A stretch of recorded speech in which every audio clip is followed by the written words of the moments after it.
ਮੈਂ ਨਾਸਤਿਕ ਕਿਉਂ ਹਾਂ? ਭਗਤ ਸਿੰਘ ਦੁਆਰਾ ਲਿਖੀ ਕਿਤਾਬ। ਅੱਜ ਮੈਂ ਇਸ ਦੀ ਆਡੀਓ ਬੁੱਕ ਬਣਾਉਣ ਜਾ ਰਿਹਾ। ਸਾਰੀ ਦੀ ਸਾਰੀ ਕਿਤਾਬ ਦਾ ਜੋ ਨਿਚੋੜ ਆ ਉਹ ਮੈਂ ਬੋਲ ਕੇ ਇਸ ਦੇ ਵਿੱਚ ਦੱਸਾਂਗਾ। ਤਾਂ ਇਸ ਕਿਤਾਬ ਦੀ ਸ਼ੁਰੂਆਤ ਹੁੰਦੀ ਹੈ ਇੱਕ ਕੁਐਸਚਨ ਤੋਂ। ਭਗਤ ਸਿੰਘ ਦੇ ਸਾਥੀ ਭਗਤ ਸਿੰਘ ਨੂੰ ਕਹਿੰਦੇ ਹਨ ਕਿ ਤੂੰ ਆਪਣੇ ਅਹੰਕਾਰ ਕਰਕੇ ਨਾਸਤਿਕ ਬਣ ਚੁੱਕਿਆ ਹੈ। ਅਹੰਕਾਰ। ਤਾਂ ਭਗਤ ਸਿੰਘ ਇਸ ਬਾਰੇ ਲਿਖਦੇ ਨੇ ਕਿ ਉਹ ਨਾਸਤਿਕ ਕਿਉਂ ਹਨ, ਉਹਨਾਂ ਦਾ ਅਸਲ ਨਜ਼ਰੀਆ ਕੀ ਹੈ ਕਿ ਉਹ ਨਾਸਤਿਕ ਬਣੇ। ਤਾਂ ਸਭ ਤੋਂ ਪਹਿਲਾਂ ਉਹ ਇਸ ਗੱਲ ਨੂੰ ਕਲੈਰੀਫਾਈ ਕਰਦੇ ਆ ਕਿ ਮੈਂ ਆਪਣੇ ਅਹੰਕਾਰ ਕਰਕੇ ਨਾਸਤਿਕ ਨਹੀਂ ਬਣਿਆ, ਸਗੋਂ ਇਸ ਪਿੱਛੇ ਕੁਝ ਹੋਰ ਗੱਲਾਂ ਹਨ। ਤਾਂ ਅਹੰਕਾਰ ਬਾਰੇ ਉਹ ਲਿਖਦੇ ਹਨ ਕਿ ਹਾਂ, ਮੈਂ ਕੁਝ ਹੱਦ ਤੱਕ ਅਹੰਕਾਰੀ ਹਾਂ। ਮੈਂ ਆਪਣੀਆਂ ਗੱਲਾਂ ਮਨਵਾਉਣ ਲਈ ਜਿੱਦ ਵਰਤਦਾ ਹਾਂ। ਮੈਂ ਆਪਣੇ ਕੰਮ ਨੂੰ ਕਰਾਉਣ ਲਈ ਜਿੱਦ ਵਰਤਦਾ ਹਾਂ। ਹੋ ਸਕਦਾ ਹੈ ਕੁਛ ਨਾ ਕੁਛ ਇਹ ਮੇਰਾ ਹੰਕਾਰ ਹੋਵੇ, ਪਰ ਹੰਕਾਰ ਵਿੱਚ ਆਇਆ ਬੰਦਾ ਜੇਕਰ ਨਾਸਤਿਕ ਬਣਦਾ ਹੈ ਤਾਂ ਕਿਸੇ ਨਾ ਕਿਸੇ ਹੱਦ ਦੇ ਵਿੱਚ ਜਾ ਕੇ ਉਹ ਟੁੱਟ ਜਾਵੇਗਾ। ਇਸ ਗੱਲ ਨੂੰ ਐਕਸਪਲੇਨ ਕਰਨ ਤੇ ਭਗਤ ਸਿੰਘ ਸਭ ਤੋਂ ਪਹਿਲਾਂ ਗੱਲ ਕਰਦੇ ਨੇ ਕਿ ਉਹ ਨਾਸਤਿਕ ਕਦੋਂ ਬਣੇ, ਕਿਸ ਉਮਰ ਦੀ ਗੱਲ ਹੈ ਕਿ ਉਹ ਨਾਸਤਿਕ ਬਣੇ। ਤਾਂ ਭਗਤ ਸਿੰਘ ਇਸ ਦਾ ਹਵਾਲਾ ਦਿੰਦੇ ਆ ਕਿ ਉਹ ਛੋਟੀ ਉਮਰ ਵਿੱਚ ਨਾਸਤਿਕ ਨਹੀਂ ਸਨ। ਉਹਨਾਂ ਦੇ ਪਿਤਾ ਜੀ, ਉਹਨਾਂ ਦੇ ਚਾਚਾ ਜੀ ਇੱਕ ਰੱਬ ਦੇ ਵਿੱਚ ਆਸਥਾ ਰੱਖਣ ਵਾਲੇ ਵਿਅਕਤੀ ਸਨ, ਇਸ ਲਈ ਉਹ ਛੋਟੀ ਉਮਰ ਵਿੱਚ ਨਾਸਤਿਕ ਨਹੀਂ ਸਨ। ਉਸ ਤੋਂ ਬਾਅਦ ਵੀ ਜਦੋਂ ਉਹ ਆਪਣੇ ਕਾਲਜ ਬਾਰੇ ਦੱਸਦੇ ਨੇ ਕਿ ਜਦੋਂ ਉਹ ਕਾਲਜ ਦੇ ਵਿੱਚ ਆਏ ਜਾਂ ਜਦੋਂ ਉਹ ਇਨਕਲਾਬੀ ਗਤੀਵਿਧੀਆਂ ਦੇ ਵਿੱਚ ਆਏ ਤਾਂ ਉਸ ਸਮੇਂ ਤੱਕ ਵੀ ਉਹ ਆਸਤਿਕ ਸਨ, ਉਹ ਨਾਸਤਿਕ ਨਹੀਂ ਸਨ। ਉਹਨਾਂ ਦੇ ਜਿੰਨੇ ਵੀ ਗੁਰੂ ਹੋਏ, ਉਹਨਾਂ ਦੇ ਚਾਚਾ ਜੀ, ਉਹਨਾਂ ਦੇ ਪਿਤਾ ਜੀ, ਉਹ ਸਭ ਦੇ ਸਭ ਆਸਤਿਕ ਸਨ। ਤਾਂ ਫਿਰ ਇਹ ਨਾਸਤਿਕਤਾ ਕਦੋਂ ਸਟਾਰਟ ਹੋਈ, ਇਸ ਬਾਰੇ ਉਹ ਲਿਖਦੇ ਨੇ ਕਿ ਕੁਛ ਸਮਾਂ ਉਹਨਾਂ ਨੂੰ ਬਹੁਤ ਵਧੀਆ ਮਿਲਿਆ ਰੱਬ ਬਾਰੇ ਅਧਿਐਨ ਕਰਨ ਦਾ, ਕਿ ਰੱਬ ਹੈ ਜਾਂ ਨਹੀਂ ਹੈ। ਭਗਤ ਸਿੰਘ ਦੀ ਇੱਕ ਗੱਲ ਬਹੁਤ ਮਸ਼ਹੂਰ ਆ ਕਿ ਉਹ ਕਿਤਾਬਾਂ ਹਰ ਵਕਤ ਆਪਣੇ ਕੋਲ ਰੱਖਦੇ ਸੀਗੇ। ਉਹਨਾਂ ਦੇ ਇੱਕ ਸਾਥੀ ਦੀ ਕਿਤਾਬ ਆ, ਕਿਤਾਬ ਦਾ ਮੇਰੇ ਨਾਮ ਯਾਦ ਨਹੀਂ ਹੈਗਾ ਹੁਣ, ਬਟ ਉਸ ਕਿਤਾਬ ਦੇ ਵਿੱਚ ਇੱਕ ਲਾਈਨ ਲਿਖਦੇ ਆ ਕਿ ਇਹੋ ਜਿਹਾ ਕੋਈ ਦਿਨ ਨਹੀਂ ਸੀਗਾ ਕਿ ਉਹਨਾਂ ਨੇ ਭਗਤ ਸਿੰਘ ਨੂੰ ਬਿਨਾਂ ਕਿਸੇ ਕਿਤਾਬ ਤੋਂ ਦੇਖਿਆ ਹੋਵੇ। ਈਵਨ ਦੈਨ ਜੇ ਉਹਨਾਂ ਦੇ ਕੱਪੜੇ ਪਾਟੇ ਵੀ ਹੁੰਦੇ ਸੀ, ਫਿਰ ਵੀ ਉਸ ਸਮੇਂ ਵੀ ਉਹਨਾਂ ਕੋਲ 2 ਕਿਤਾਬਾਂ ਹਰ ਵਕਤ ਰਹਿੰਦੀਆਂ ਸੀ, ਤੇ ਉਹ 2 ਕਿਤਾਬਾਂ ਹਰ ਵਕਤ ਅਲੱਗ ਹੁੰਦੀਆਂ ਸੀ, ਕਿਉਂਕਿ ਉਹ ਪਹਿਲਾਂ ਵਾਲੀਆਂ ਕਿਤਾਬਾਂ ਪੜ੍ਹ ਚੁੱਕੇ ਹੁੰਦੇ ਸੀ ਤਾਂ ਉਹ ਨਵੀਆਂ ਕਿਤਾਬਾਂ ਪੜ੍ਹਦੇ ਸੀ। ਤਾਂ ਆਪਣੀ ਨਾਸਤਿਕਤਾ ਬਾਰੇ ਅੱਗੇ ਗੱਲ ਕਰਦੇ ਆ ਕਿ ਮੇਰੀ ਨਾਸਤਿਕਤਾ ਦਾ ਕਰਮ ਅੱਗੇ ਜਾ ਕੇ ਸਟਾਰਟ ਹੁੰਦਾ ਤੇ ਉਸ ਸਮੇਂ ਜਦੋਂ ਉਹ ਅਧਿਐਨ ਕਰਦੇ ਆ ਕਿ ਰੱਬ ਨਾਂ ਦਾ ਫਿਲਾਸਫੀ ਇਸ ਦੁਨੀਆ ਤੇ ਹੈਗੀ ਹੈ ਜਾਂ ਨਹੀਂ ਹੈਗੀ, ਉਸ ਸਮੇਂ ਜਾ ਕੇ ਉਹਨਾਂ ਦੀ ਨਾਸਤਿਕਤਾ ਸ਼ੁਰੂ ਹੁੰਦੀ ਆ। ਤਾਂ ਉਹ ਨਾਸਤਿਕਤਾ ਤੇ ਅਹੰਕਾਰ ਨੂੰ ਆਪਸ ਦੇ ਵਿੱਚ ਕਿੱਦਾਂ ਮੈਚ ਕਰਦੇ ਆ ਕਿ ਉਹਨਾਂ ਦੀ ਗ੍ਰਿਫਤਾਰੀ ਹੋ ਜਾਂਦੀ ਆ ਇੱਕ ਜੇਲ੍ਹ ਦੇ ਵਿੱਚ, ਤੇ ਉਹ ਇਸ ਤਰੀਕੇ ਨਾਲ ਗ੍ਰਿਫਤਾਰੀ ਹੁੰਦੀ ਹੈ ਕਿ ਅਚਾਨਕ ਹੀ ਹੋ ਜਾਂਦੀ ਹੈ। ਭਗਤ ਸਿੰਘ ਨੂੰ ਕੋਈ ਅੰਦਾਜ਼ਾ ਨਹੀਂ ਹੁੰਦਾ ਕਿ ਉਹਨਾਂ ਦੀ ਗ੍ਰਿਫਤਾਰੀ ਹੋਵੇਗੀ। ਉਹ ਗ੍ਰਿਫਤਾਰੀ ਤੋਂ ਬਾਅਦ ਉਸ ਜੇਲ੍ਹ ਵਿੱਚ ਉਹਨਾਂ ਨੂੰ ਬਹੁਤ ਤੋੜਨ ਦੀ ਕੋਸ਼ਿਸ਼ ਕੀਤੀ ਜਾਂਦੀ ਆ, ਤੇ ਉਹਨਾਂ ਨੂੰ ਇਸ ਹੱਦ ਤੱਕ ਤੋੜਨ ਦੀ ਕੋਸ਼ਿਸ਼ ਕੀਤੀ ਜਾਂਦੀ ਕਿ ਉਹਨਾਂ ਨੂੰ ਇਨਾਮ ਦਿੱਤੇ ਜਾਣਗੇ ਜੇਕਰ ਉਹ ਆਪਣੇ ਸਾਥੀਆਂ ਦਾ ਨਾਮ ਦੱਸਣਗੇ, ਨਹੀਂ ਜੇਕਰ ਨਹੀਂ ਦੱਸਣਗੇ ਤਾਂ ਉਹਨਾਂ ਤੇ ਹੋਰ ਜ਼ਿਆਦਾ ਕੇਸ ਪਾ ਦਿੱਤੇ ਜਾਣਗੇ।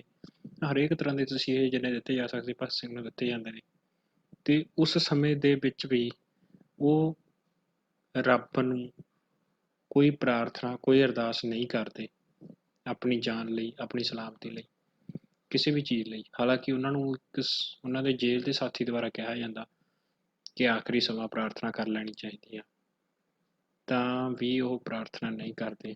ਤਾਂ ਇਸ ਸਮੇਂ ਨੂੰ ਉਹ ਅਹੰਕਾਰ ਨਾਲ ਜੋੜ ਕੇ ਦੱਸਦੇ ਆ ਕਿ ਜੇ ਮੈਂ ਅਹੰਕਾਰ ਵਿੱਚ ਨਾਸਤਿਕ ਬਣਿਆ ਹੁੰਦਾ ਤਾਂ ਉਸ ਸਮੇਂ ਉੱਪਰ ਮੇਰਾ ਅਹੰਕਾਰ ਟੁੱਟ ਜਾਣਾ ਸੀ ਤੇ ਮੇਰੀ ਨਾਸਤਿਕਤਾ ਵੀ ਖਤਮ ਹੋ ਜਾਣੀ ਸੀ। ਪਰ ਉਸ ਸਮੇਂ ਨੂੰ ਵੀ ਉਹ ਨਾਸਤਿਕ ਬਣ ਕੇ ਕੱਟ ਗਏ। ਤਾਂ ਇਸ ਦਾ ਮਤਲਬ ਇੱਕ ਗੱਲ ਕਲੀਅਰ ਆ ਕਿ ਉਹ ਅਹੰਕਾਰ ਕਰਕੇ ਨਾਸਤਿਕ ਨਹੀਂ ਬਣੇ। ਤਾਂ ਉਸ ਤੋਂ ਬਾਅਦ ਉਹ ਅੱਗੇ ਕਿਤਾਬ ਵਿੱਚ ਗੱਲ ਕਰਦੇ ਹਨ ਕਿ ਫਿਰ ਉਹ ਨਾਸਤਿਕ ਕਿਉਂ ਬਣੇ। ਤਾਂ ਨਾਸਤਿਕ ਬਣਨ ਦਾ ਕਾਰਨ ਸੀਗਾ ਕਿ ਉਹਨਾਂ ਦੀ ਫਾਂਸੀ ਤੋਂ 7 ਕੁ ਸਾਲ ਪਹਿਲਾਂ 5-7 ਸਾਲ ਪਹਿਲਾਂ 1926 ਦੇ ਟਾਈਮ ਦੀ ਗੱਲ ਆ। ਉਸ 1926 ਦੇ ਵਿੱਚ ਆ ਕੇ ਉਹ ਚੰਗੀ ਤਰ੍ਹਾਂ ਪੂਰੀ ਤਰ੍ਹਾਂ ਨਾਸਤਿਕ ਬਣੇ ਨੇ। ਕਾਰਨ ਕੀ ਆ, ਉਸ ਸਮੇਂ ਉਹਨਾਂ ਨੂੰ ਵਧੀਆ ਅਧਿਐਨ ਕਰਨ ਦਾ ਮੌਕਾ ਮਿਲਿਆ, ਰੱਬ ਬਾਰੇ ਪੜ੍ਹਨ ਦਾ ਮੌਕਾ ਮਿਲਿਆ। ਉਹਨਾਂ ਨੇ ਜ਼ਿਆਦਾਤਰ ਕਿਤਾਬਾਂ ਰੱਬ ਬਾਰੇ ਪੜ੍ਹੀਆਂ, ਕਿੱਥੋਂ ਫਿਲਾਸਫੀ ਸਟਾਰਟ ਹੁੰਦੀ ਆ, ਇਸ ਬਾਰੇ ਉਹ ਲਿਖਦੇ ਹਨ।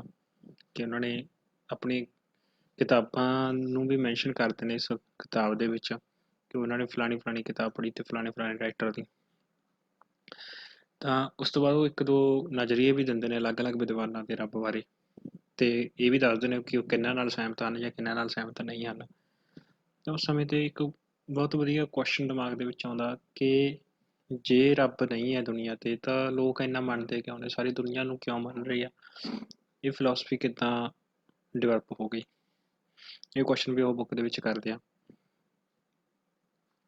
ਤਾਂ ਉਦੋਂ ਬਾਅਦ ਉਹ ਆਪਣੀ ਨਾਸਤਿਕਤਾ ਦਾ ਕਾਰਨ ਦੱਸਦੇ ਹੋਏ ਲੋਕਾਂ ਤੋਂ ਪੁੱਛਦੇ ਆ ਜੋ ਰੱਬ ਦੇ ਵਿੱਚ ਯਕੀਨ ਕਰਦੇ ਆ ਕਿ ਜੇਕਰ ਕਿਤੇ ਰੱਬ ਹੈ ਦੁਨੀਆ ਦੇ ਉੱਪਰ ਤਾਂ ਉਸ ਰੱਬ, ਉਸ ਪਰਮਾਤਮਾ ਨੇ ਆਪਣੀ ਧਰਤੀ ਨੂੰ ਬਣਾਇਆ ਕਿਉਂ, ਇਸ ਗੱਲ ਦਾ ਜਵਾਬ ਮੰਗਦੇ ਆ। ਆਪਣੀ ਧਰਤੀ ਜਾਂ ਮਨੁੱਖ ਨੂੰ ਜਾਂ ਇਨਸਾਨ ਨੂੰ ਬਣਾਇਆ ਕਿਉਂ, ਇਸ ਗੱਲ ਬਾਰੇ ਪੁੱਛਿਆ ਜਾਂਦਾ। ਸਭ ਇੱਕੋ ਹੀ ਕੁਐਸਚਨ ਦਿੱਤਾ ਜਾਂਦਾ ਇਸ ਦੇ ਵਿੱਚ। ਇਸ ਦੇ ਨਾਲ ਹੀ ਉਹ ਇਹਨਾਂ ਕੁਐਸਚਨਾਂ ਦਾ ਜਵਾਬ ਵੀ ਦਿੰਦੇ ਆ ਕਿ ਲੋਕ ਇਸ ਦਾ ਕੀ ਜਵਾਬ ਦੇਣਗੇ ਕਿ ਸਾਡੀ ਧਰਤੀ ਵਜੂਦ ਵਿੱਚ ਕਿਸ ਤਰ੍ਹਾਂ ਆਈ ਜਾਂ ਰੱਬ ਨੇ ਇਸ ਨੂੰ ਕਿਉਂ ਬਣਾਇਆ। ਤਾਂ ਇਸ ਨੂੰ ਜਵਾਬ ਨੂੰ ਉਹ ਦੋ ਕੈਟਾਗਰੀਜ਼ ਦੇ ਵਿੱਚ ਵੰਡਦੇ ਆ। ਪਹਿਲੇ ਉਹ ਲੋਕ ਜੋ ਆਪਣੇ ਪਿਛਲੇ ਜਨਮ ਦੇ ਵਿੱਚ ਯਕੀਨ ਰੱਖਦੇ ਹਨ ਤੇ ਅੱਧੇ ਉਹ ਲੋਕ ਜੋ ਪਿਛਲੇ ਜਨਮ ਦੇ ਵਿੱਚ ਯਕੀਨ ਨਹੀਂ ਰੱਖਦੇ। ਤਾਂ ਜੋ ਲੋਕ ਪਿਛਲੇ ਜਨਮ ਦੇ ਵਿੱਚ ਯਕੀਨ ਨਹੀਂ ਰੱਖਦੇ ਉਹ ਆਖਦੇ ਹਨ ਕਿ ਉਹਨਾਂ ਨੂੰ ਇਹ ਜਵਾਬ ਦੇਣਾ ਬੜਾ ਔਖਾ ਹੋ ਜਾਵੇਗਾ, ਉਹਨਾਂ ਕੋਲ ਇਸ ਗੱਲ ਦਾ ਕੋਈ ਚੰਗਾ ਜਵਾਬ ਨਹੀਂ ਹੋਵੇਗਾ ਕਿ ਧਰਤੀ ਜਾਂ ਮਨੁੱਖ ਨੂੰ ਰੱਬ ਨੇ ਕਿਉਂ ਬਣਾਇਆ। ਉਹ ਦੱਸਦੇ ਹਨ ਕਿ ਇਸ ਦੇ ਦੋ ਜਵਾਬ ਸੰਭਵ ਹਨ। ਇੱਕ ਜਵਾਬ ਇਹ ਹੋ ਸਕਦਾ ਕਿ ਇਹ ਸਭ ਰੱਬ ਦੀਆਂ ਖੇਡਾਂ ਹਨ, ਰੱਬ ਨੇ ਆਪਣੇ ਮਜ਼ੇ ਦੇ ਲਈ ਇਹ ਸਭ ਕੁਝ ਬਣਾਇਆ ਹੈ। ਤੇ ਇੱਕ ਜਵਾਬ ਇਹ ਹੋ ਸਕਦਾ ਕਿ ਰੱਬ ਨੇ ਕਿਸੇ ਨਾ ਕਿਸੇ ਮਜਬੂਰੀ ਦੇ ਵਿੱਚ ਆ ਕੇ ਧਰਤੀ ਨੂੰ ਬਣਾਇਆ ਹੈ।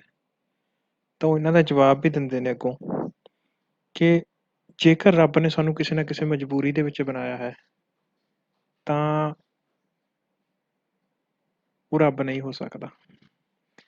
ਜਿਸ ਵੀ ਚੀਜ਼ ਦੀ ਜੇ ਕਿਸੇ ਕੋਈ ਦੀ ਮਜਬੂਰੀ ਆ ਤਾਂ ਉਹ ਰੱਬ ਨਹੀਂ ਹੋ ਸਕਦਾ, ਕਿਉਂਕਿ ਰੱਬ ਦੀ ਕੋਈ ਮਜਬੂਰੀ ਨਹੀਂ ਹੋ ਸਕਦੀ।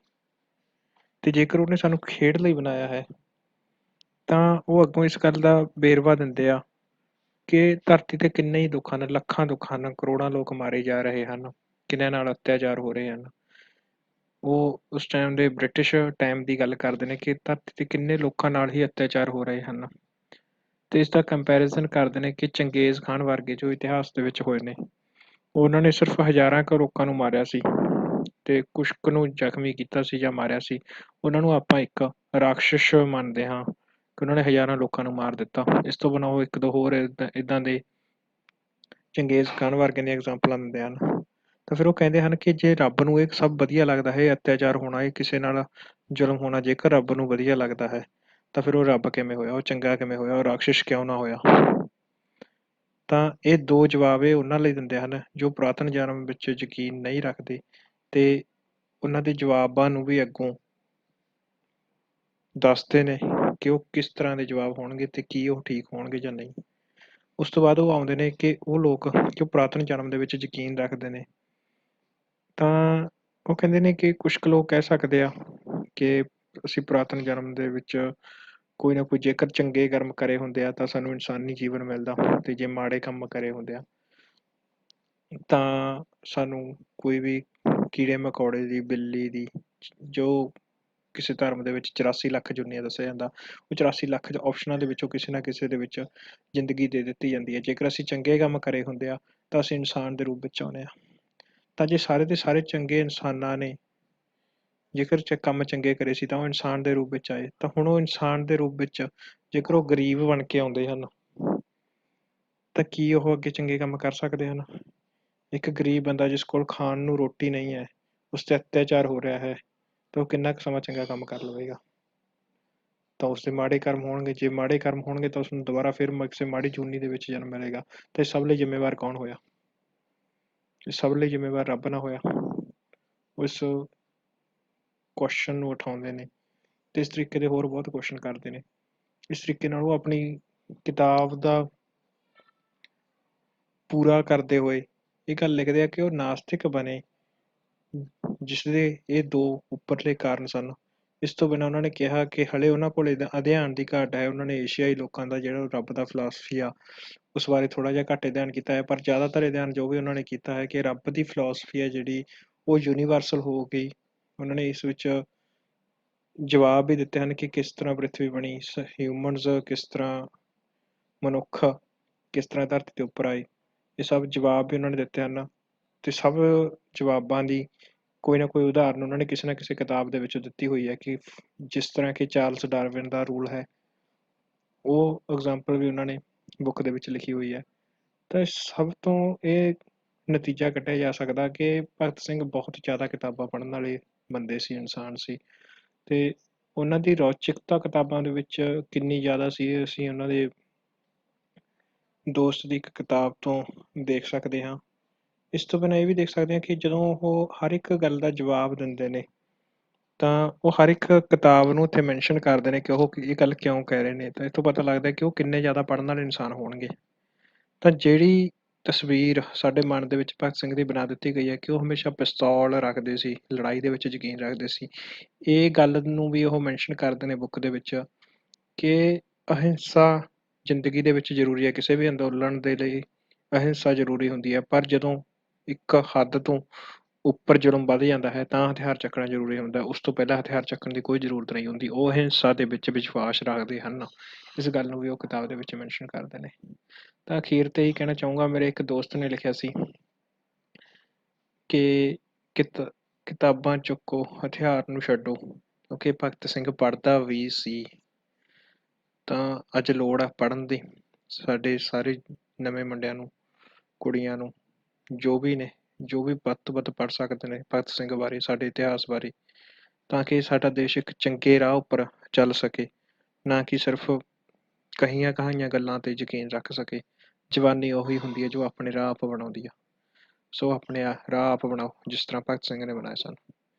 Thank you. ਇਹਨਾਂ ਦੀ ਸਾਰੀ ਬੁੱਕ ਸੀ, ਜੇ ਕਿਸੇ ਨੇ ਪੜ੍ਹਨੀ ਹੋਵੇ ਤਾਂ ਨੈੱਟ 'ਤੇ ਈਜ਼ੀਲੀ ਅਵੇਲੇਬਲ ਆ। ਮੈਂ ਨਾਸਤਿਕ ਕਿਉਂ ਹਾਂ, why I am an atheist, book by Bhagat Singh .pdf ਪਾ ਕੇ ਉਹਨੂੰ ਗੂਗਲ ਤੋਂ ਆਸਾਨੀ ਨਾਲ ਮਿਲ ਸਕਦੀ ਹੈ। Thank you.